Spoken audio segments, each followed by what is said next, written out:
Quelque part, en région parisienne. Un homme nous a donné rendez-vous dans ce quartier pavillonnaire. Il souhaite dissimuler son identité, car il s'apprête à s'introduire dans cette maison, sans passer par la porte d'entrée. L'homme est équipé d'un ordinateur et d'une petite antenne. Il s'agit d'un hacker, un génie de l'informatique. Avec cette antenne-là, on va pouvoir capter des réseaux Wi-Fi à très longue portée, grâce à sa puissance. On va avoir 100 mètres, 200 mètres de portée. C'est tellement puissant que normalement c'est interdit à l'utilisation en France. Comme des millions de Français, cette famille possède une connexion Internet. Et c'est précisément ce qui va permettre aux hackers cette effraction numérique. Ça va être la porte d'entrée. Bon, les portes d'entrée sont plus ou moins bien fermées. Voilà, donc là on est connecté au réseau Wi-Fi. Donc il a trouvé 18 machines connectées. Ces 18 machines, ce sont des ordinateurs, des téléphones portables, une tablette, une télévision, mais aussi des caméras de vidéosurveillance.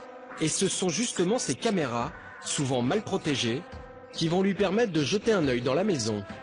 Et bingo, là on est chez eux. On voit donc le monsieur qui est en train de tapoter sur un ordinateur portable. Ce qui serait intéressant maintenant, c'est de voir ce qu'il est en train de faire sur cet ordinateur portable. Et c'est exactement ce qu'il va faire.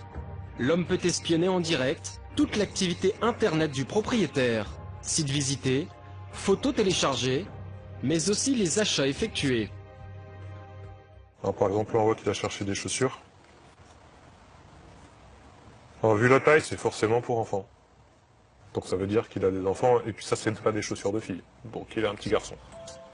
Petit à petit, le hacker réalise le portrait robot de la famille.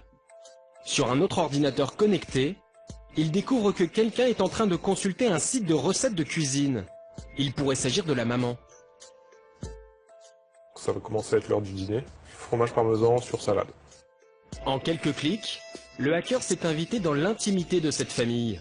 À l'image, nous découvrons une femme et ses 2 enfants, un garçon et une fille.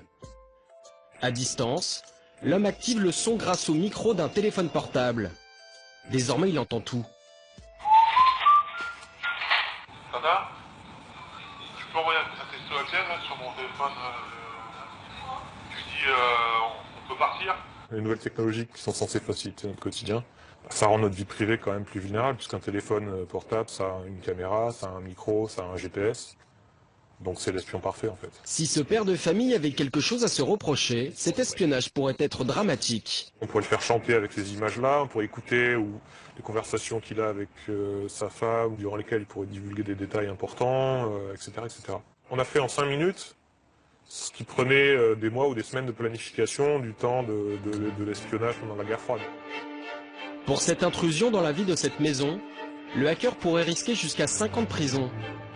Mais c'est avec l'accord de la famille qu'il a mené cette expérience.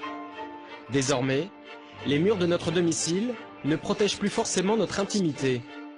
La notion de vie privée est sur le point d'exploser.